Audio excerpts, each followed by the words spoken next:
নমস্কার বন্ধুরা, শতদল অ্যাকোয়াটিক প্লান্টেশনে আপনাদের আবারও স্বাগতম। আজ দেখুন আপনাদেরকে আমি দেখাচ্ছি, এটা হচ্ছে বাগানবিলাস গাছ। এই গাছটির আইডি হচ্ছে ফায়ার ওপাল।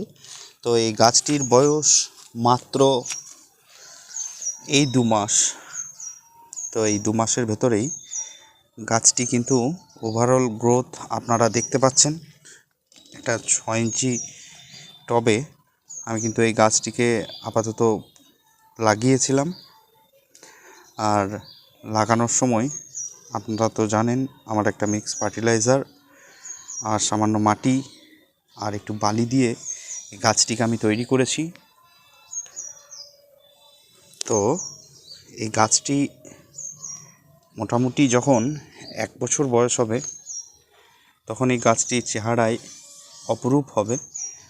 এবং এর সঙ্গে সঙ্গে দেখুন, এই গাছটিকে ঝোপালো করার জন্য পিঞ্চিং তো চলছেই, সঙ্গে এখন বর্ষা। এই বর্ষা পেরিয়ে গেলে আমি এই গাছগুলিকে আবার একবার একটু খাবার দেব, সেই মিক্স ফার্টিলাইজারটি।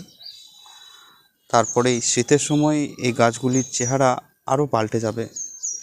সঙ্গে আরও বাগানবিলাস গাছগুলি, এই বাগানবিলাস গাছগুলি কি পরিস্থিতি বা কেমন লাগছে আপনারা দেখতেই পাচ্ছেন।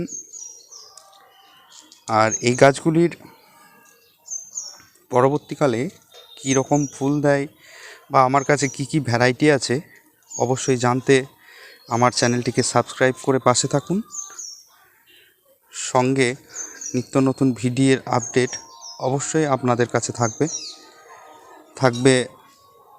এই সামনের শীতের বাগানগুলি কিভাবে তৈরি করব এবং বাগানের মধ্যে কি কি গাছ থাকবে অবশ্যই দেখতে পাবেন।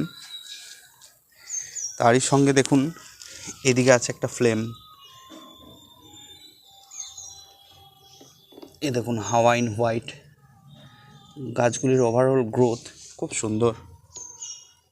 আশা করি আপনাদেরও ভালো লাগবে। এ দেখুন, এটা একটা থিমা ভ্যারাইটির গাছ। এই আইডিটি হচ্ছে থিমা।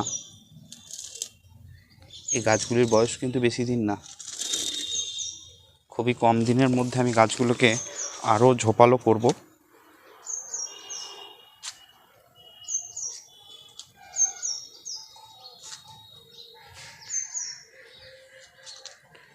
তারপরেও আরও ভিডিওতে আমি অবশ্যই দেখাবো আপনাদের যদি আমার এই ভিডিও মানে গাছের ভিডিও, এই গাছগুলি কিভাবে আমি পরিচর্যা করছি এবং কেমনভাবে করছি সেগুলি জানতে চান, অবশ্যই আমাকে কমেন্ট করুন। আমি অবশ্যই আপনাদের সঙ্গে থাকব এবং আপনাদের এই গাছ সম্বন্ধীয় পরামর্শ অবশ্যই আমি দিয়ে থাকব, গাছের ট্রিটমেন্ট ইত্যাদি বিষয়।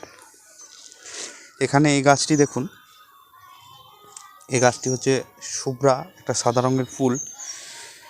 গাছটি কিন্তু কিছুদিন আগে পিঞ্চিং করার পর নতুন পাতা হয়তো আপনারা দেখতেই পাচ্ছেন কত আছে, এবং এইগুলিও একটু বড় হলে আবার পিঞ্চিং করে দেবো।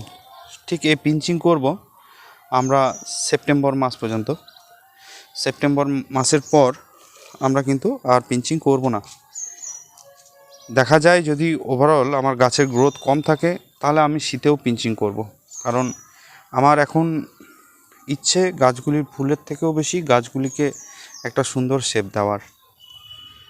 শীতকালে আমি ফুল খুব একটা নেব না, এখন তো নেবই না।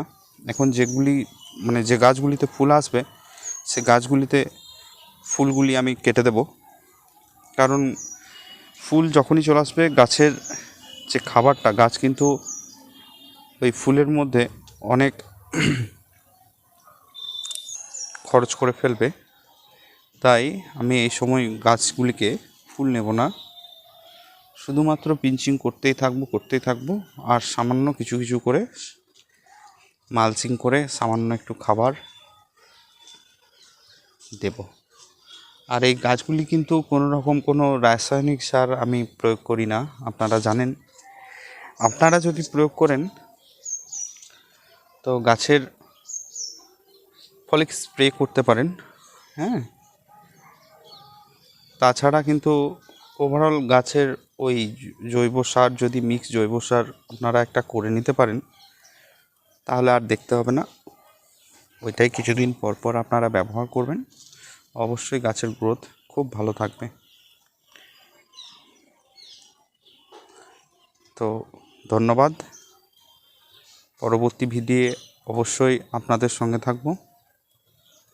আজকে এই পর্যন্তই। ধন্যবাদ।